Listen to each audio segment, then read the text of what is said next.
If you enjoyed Knives Out, then you absolutely have to watch Glass Onion.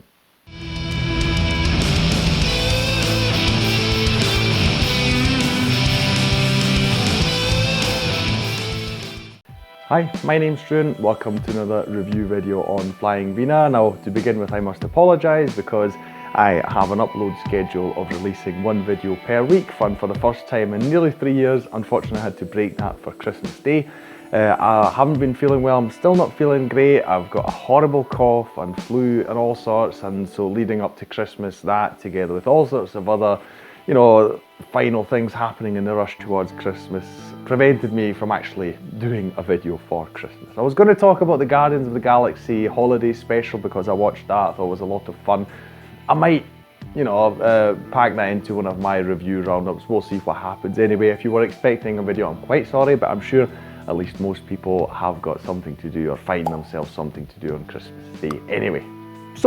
But let's not make this a new tradition. Let's get back to making weekly videos, and this week I thought we'll talk about Glass Onion, which was released, just before Christmas, and I was really looking forward to it. Knives Out was actually one of the first videos that I did for this channel, one of the first films I talked about, and I really liked it. It's a great fun film. If you like sort of murder mystery stuff, you absolutely have to watch it. And if you are a Netflix subscriber, you can now also watch Glass Onion. So just to give you the full picture here, Knives Out was a huge success, so many people talking about it, like I say, very popular. And the maker and director, Rian Johnson, he signed a deal with Netflix, a contract that he would produce, I think it's at least 2 if not 3 films for Netflix for, he's got hundreds of millions of dollars, I think. So they can see a big potential here. Basically, it's like a modern detective story, so you've got a sort of modern version of an Agatha Christie, Hercule Poirot, for instance, something like that, along those lines. That's the kind of direction we're going in.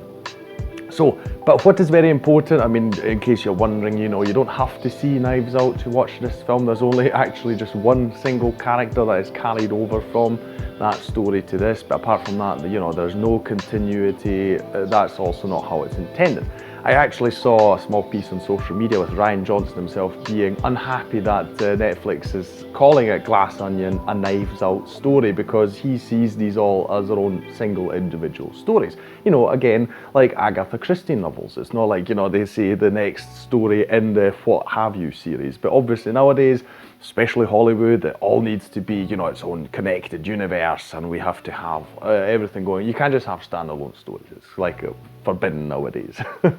Anyway, so I won't keep mentioning Knives Out, as a subtitle. We'll call it Glass Onion. That's why he wants the film called. And I think it's a really cool name itself, I must say. Even just looking at it, how, the title, how it looks, I think it's a really cool title.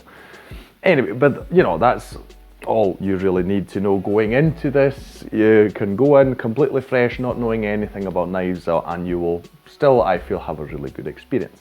Now, what is the plot? So it is a murder mystery. What happens here is we've got a tech billionaire in this film. He's played by Edward Norton, and it's kind of easy to see, at least I haven't seen confirmation, but it makes you think about Elon Musk quite a lot for various reasons.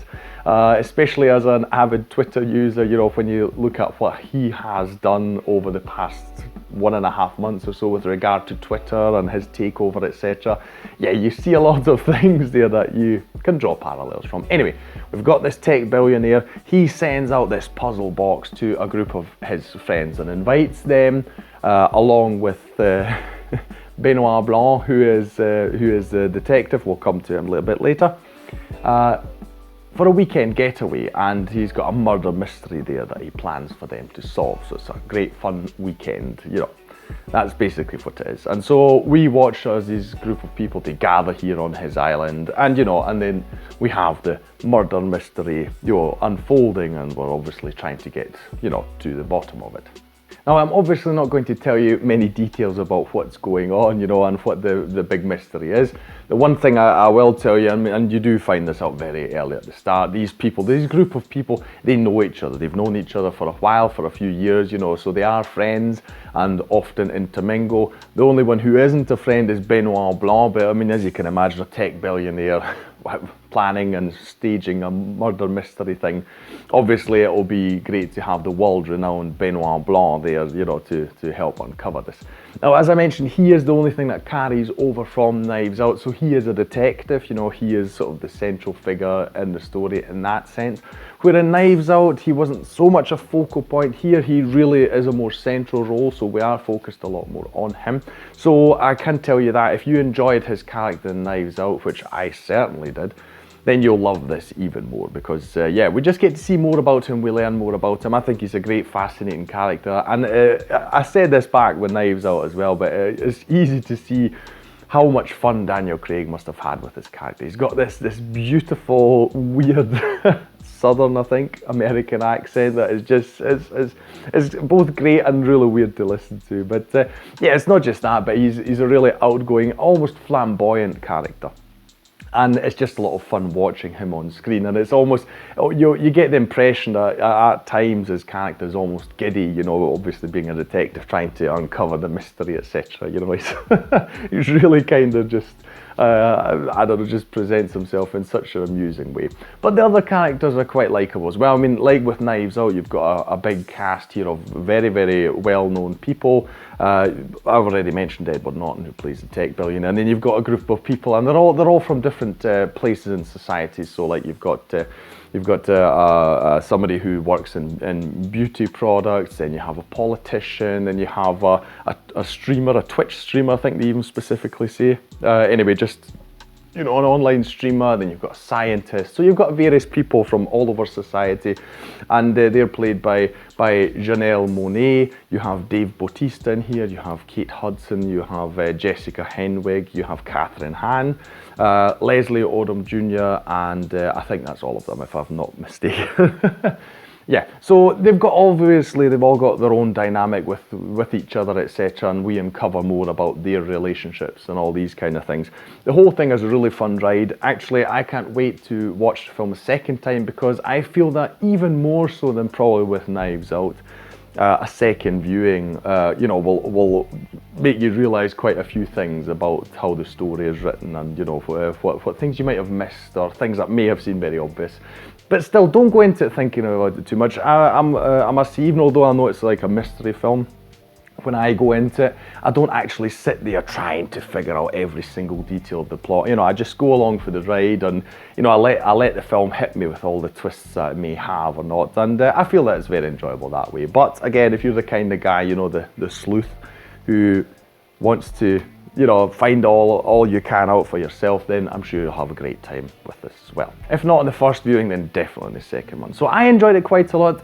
Obviously, people will ask for a comparison, and I must say that I liked Knives Out more, but I also feel that you can't really compare them because the two, while they have the single figure of Daniel Craig's character, you know, binding them together, I feel they're still very, very different stories, even although they're murder mysteries. You know, I still feel they're quite different. Even down to the characters. I just felt that the characters in Knives Out, I just liked them a lot more. But I would suppose that's also because just the characters themselves are more likeable. This group of people here in Glass Onion is very, very superficial, you know, and not really likeable in that sense. You know, so it's really trying to paint a very specific picture of, I suppose you could, in a way, call it the elite, I mean, and celebrities, and that is something that this really delves into as well. It's interestingly set at the start of the coronavirus pandemic, so we get some elements of that as well. It plays into it, but it really gives you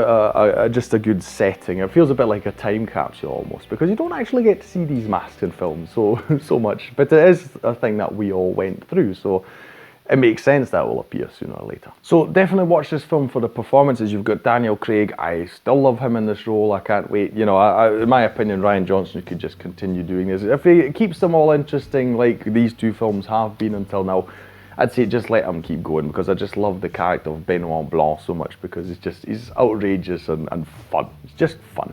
Edward Norton is amazing as this tech billionaire who has got pretty much no redeeming qualities.